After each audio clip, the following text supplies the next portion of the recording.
Assalamualaikum warahmatullahi wabarakatuh. Perkenalkan, nama saya Muhammad Rizky, NIM 2011-90331, Prodi PAI Fakultas Tarbiyah dan Keguruan, Universitas UIN STS Jambi.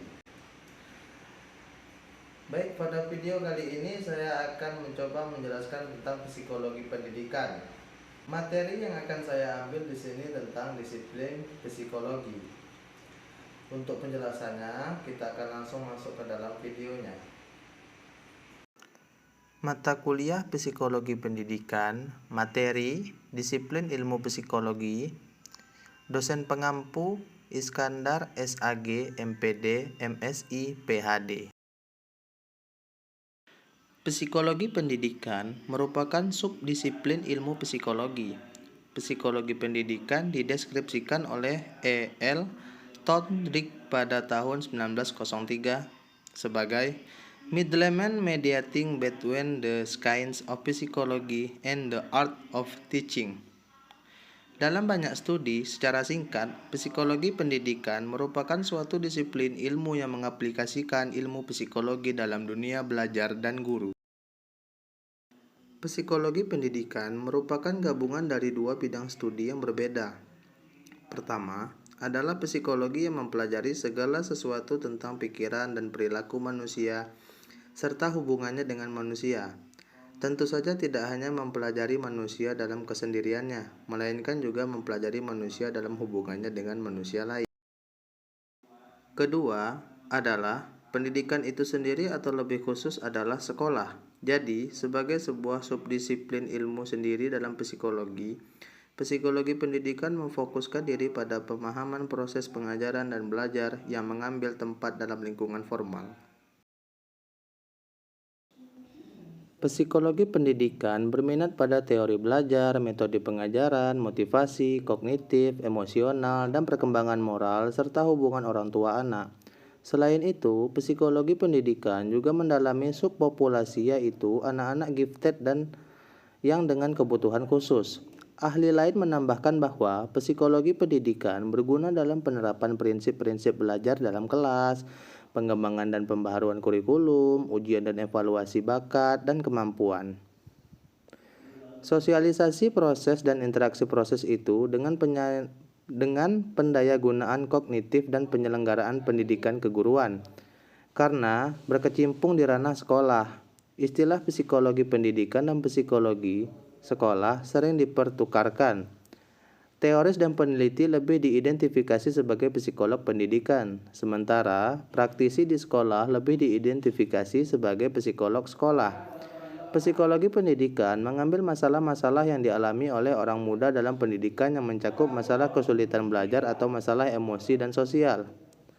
Mereka mengambil tugas untuk membantu proses belajar anak dan memampukan guru menjadi lebih sadar akan faktor-faktor sosial yang berkantinan dengan pengajaran dan belajar. Psikologi pendidikan biasanya bekerja di lingkungan sekolah, perguruan tinggi, dan di lingkungan pendidikan anak, terutama bekerja dengan guru dan orang tua. Mereka dapat bekerja secara langsung dengan anak, misalnya memeriksa perkembangan, memberikan konseling, dan secara tidak langsung dengan orang tua, guru, dan profesional lainnya. Karena harus bekerja dengan manusia, psikolog pendidikan haruslah familiar dengan pendekatan-pendekatan tradisional tentang studi perilaku, humanistik, kognitif, dan psikoanalis. Mereka juga harus sadar dengan teori dan riset yang muncul dari ranah tradisional psikologi seperti perkembangan.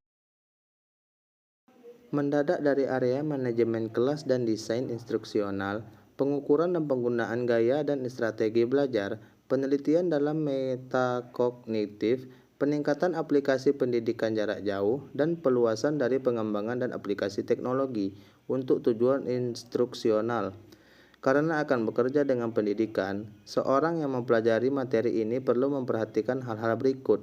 Yang pertama, proses perkembangan siswa. Proses ini tentu saja harus disadari oleh individu yang bekerja dalam pendidikan. Perkembangan siswa terlebih dalam ranah cipta dan segala variasi dan keunikannya merupakan model siswa untuk belajar, apapun halnya. Yang kedua, cara belajar siswa. Dalam hal ini berkaitan pula dengan kesulitan-kesulitan yang dialami siswa dalam belajar. Yang ketiga, cara menghubungkan belajar dan mengajar. Yang keempat, pengambilan keputusan untuk pengolahan proses belajar mengajar. Adapun metode yang digunakan dalam psikologi pendidikan adalah yang pertama, metode eksperimen. Dalam psikologi pendidikan, metode ini digunakan untuk menguji keabsahan dan kecermatan kesimpulan yang ditarik dari penelitian dengan menggunakan metode yang lain.